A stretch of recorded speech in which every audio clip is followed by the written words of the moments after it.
পরিষ্কার, কাটোয়াতেও নজর রাখতে হচ্ছে, কারণ কাটোয়াতেও বিজেপির কোন্দল কাঁটা। কাটোয়ায় বিজেপির জেলা অফিসে তালা, যে ছবি আপনারা দেখছেন কাটোয়ার বিজেপির জেলা অফিস, আর সেই অফিসের তালা কি কারণে? এখানেও কি সেই একই কারণ? মণ্ডল সভাপতির নির্বাচন ঘিরে দলেই ক্ষোভ কাদের? পদাধিকারীদের। নির্বাচনে স্বজন পোষণের অভিযোগ সামনে আসছে। যে ছবি নটা নিউজরুম লাইভের শুরুতেই আপনাদেরকে দেখিয়েছিলাম, কোথাও সোশ্যাল মিডিয়ায় পোস্ট, কোথাও আবার আমরা দেখেছি মুর্শিদাবাদ, সেখানে ক্ষোভের আগুন। আমরা দেখেছি সাংসদ বিধায়কের দ্বন্দ্ব, দিকে দিকে বঙ্গ বিজেপির কোন্দল কাঁটা আজ দিনভর দেখা গেছে। আর এবার যে ছবি আপনাদেরকে দেখাচ্ছি কাটোয়া, সেখানেও বিজেপির কোন্দল কাঁটা। বিজেপির জেলা অফিসের ছবি আপনাদেরকে দেখাচ্ছি, আর যারা বিক্ষোভ দেখাচ্ছেন তারা আর কেউ নয়, জেলা অফিসের সামনে বিজেপিরই কর্মী। বিজেপির জেলা অফিসের তালা, মণ্ডল সভাপতির নির্বাচন ঘিরে দলেই ক্ষোভ। পদাধিকারী নির্বাচনে স্বজন পোষণের অভিযোগ, জেলা নেতৃত্বের বিরুদ্ধে ক্ষোভ একাংশের। তালা ভেঙে পার্টি অফিসে জেলা সম্পাদক।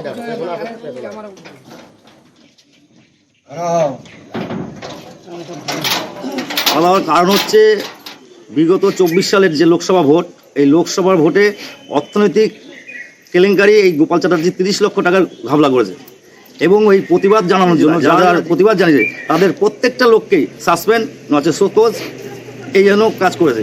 বুথ সভাপতি নির্বাচন না করে মণ্ডল সভাপতি নতুন করে ঘোষণা করে, এবং একটা অযোগ্য মণ্ডল সভাপতি, এই যে অনৈতিক কাজ, এই অনৈতিক কাজের প্রতিবাদে আজকে আমরা মণ্ডল 1 নম্বর মণ্ডলের পক্ষ থেকে প্রতিবাদ, সাথে সাথে আমাদের জেলা অফিস আজকে আমরা লক করে দিয়েছি।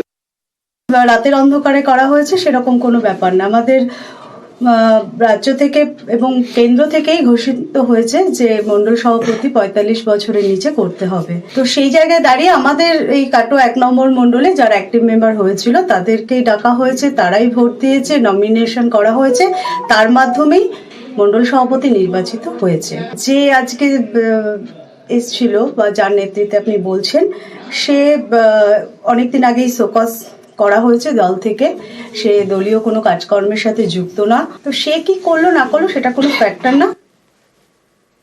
ফের টার্গেট একাকী বৃদ্ধা। দমদমে বৃদ্ধ দম্পতির বাড়িতে ডাকাতি, আর এই ঘটনায় জড়িত পরিচিতরাই। তাই হেলমেট, রুমালে মুখ ঢাকা। একতলার জানলার গ্রিল ভেঙে দোতলায় ওঠে দুষ্কৃতীরা, তারপর চলে লুটপাট। সিসি ক্যামেরায় ধরা পড়েছে দুষ্কৃতীদের ছবি। আমার স্ট্রোক করছে, উড়ি আমি পারি না, ডাক্তার কাছে যাই।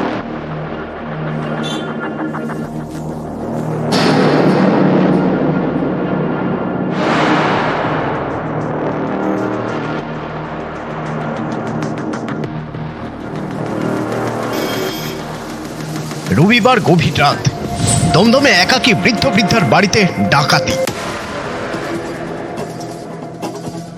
দমদম পুরসভার 7 নম্বর ওয়ার্ড, নলতা স্কুলবাড়ি রোড।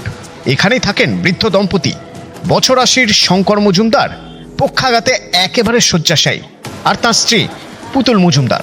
3 তলা বাড়ি, ছেলে বাইরে থাকেন, দোতলায় থাকেন দম্পতি, নিচের তলায় 4টি ঘরে ভাড়াটে। রবিবার কোনো ভাড়াটেই বাড়িতে ছিলেন না, আর ঠিক সেদিনই ডাকাতি। একতলার একটি ঘরে জানলার গ্রিল কাটে ডাকাতরা, দোতলায় উঠে যায়। বৃদ্ধ একেবারে শয্যাশায়ী, তার সামনে স্ত্রীর মুখ চেপে ধরে দুষ্কৃতীরা ছুরি দেখায়, ভয় দেখিয়ে চলে লুটপাট।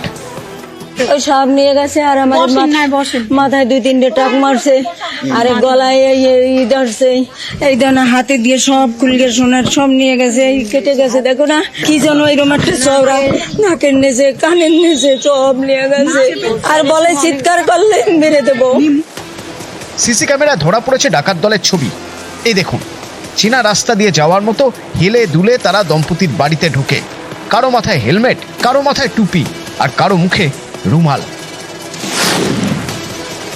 পুলিশের সন্দেহ পরিচিতরাই এই ঘটনার পিছনে, না হলে যেদিন বাড়িতে কোনো ভাড়াটে নেই ঠিক সেদিনই কেন ডাকাতি? বাড়িতে 2 বৃদ্ধ মানুষটি বিছানা ছেড়ে উঠতে পারেন না, তার সামনেই ছুরি বের করে ডাকাতি। ও তো বয়স্ক, মানে ও তো একবারই পঙ্গুই হয়ে আছে। ভদ্রমহিলাও তো অনেকটা বয়স না। তারপর দেখলাম আলমারি ফালমারি সব খোলা, সব নাক ছবি, হাতে লোহা বাঁধা, চুড়ি, কানে সব খুলে নিয়েছে। প্রতিবেশীদের সন্দেহ এই ডাকাতির পিছনে থাকতে পারে ভাড়াটে এবং বাড়ির মালিকের গোলমাল। এই বাড়িতে আগেও দুবার পুলিশ এসছে, থানার লোক এসছে, হ্যাঁ, দুবার ঝামেলা হয়েছে। ভালো ভাড়াটে দেয় না। এই বাড়িতে যত ভাড়াটে দেয় সব নোংরা। তারপরে এমন ভাড়াটে চেয়েছে, থানার থেকে লোক এসে লোকটাকে তুলে নিয়ে গেছে। ভাড়াটে দেখে দিতে হয় তো, ঠিক ছিল না বলেই তো এই কাজ করতে পেরেছে। এর আগে গত বুধবার একাকী বৃদ্ধকে টার্গেট করে দুষ্কৃতীরা। সেন্ট্রাল এভিনিউয়ে একা থাকেন বৃদ্ধা, তার বাড়িতে ঢুকে লুটপাট চালায় এক দুষ্কৃতী। সেন্ট্রাল এভিনিউয়ের পর এবার দমদম। নিউজ 18 বাংলা।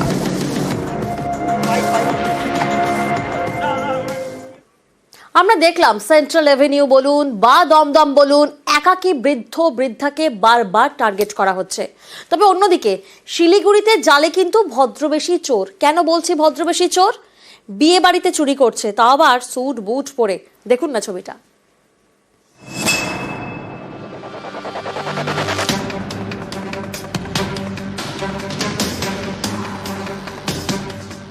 বিয়েবাড়ির অনুষ্ঠান, অতিথিদের ভিড়, সেই ভিড়ের মধ্যেই ঢুকে পড়েছে চোর।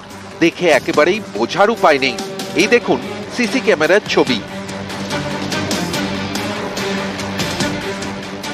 একেবারে স্যুট বুট পরে বিয়ে বাড়িতে ঢুকে পড়েছেন এই ব্যক্তি। এরপর সুযোগ বুঝে হাত সাফাই, কখনো সোনার গয়না হাওয়া, কখনো টাকা চুরি। ওই ভদ্রলোককে আমি দেখেছি যে ও স্টলে খাচ্ছিল। আমরা ভাবছি যে কোনো গেস্ট বা কিছু, আমরা অত ইয়ে করিনি। একটা পাতলা কোট প্যান্টের মতন পরা ছিল, একটা হাতে লাল ব্যাগ ছিল।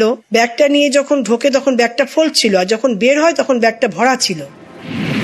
সম্প্রতি একাধিক বিয়ে বাড়িতে চুরি হয়। এই ঘটনায় পুলিশে অভিযোগ জমা পড়ে। তদন্তে নেমে একটি সিসি ক্যামেরার ফুটেজ পায় পুলিশ। চোরের হাত সাফাইয়ের ছবি ধরা পড়ে। সেই ছবি বিভিন্ন অনুষ্ঠান বাড়িতে পাঠানো হয়।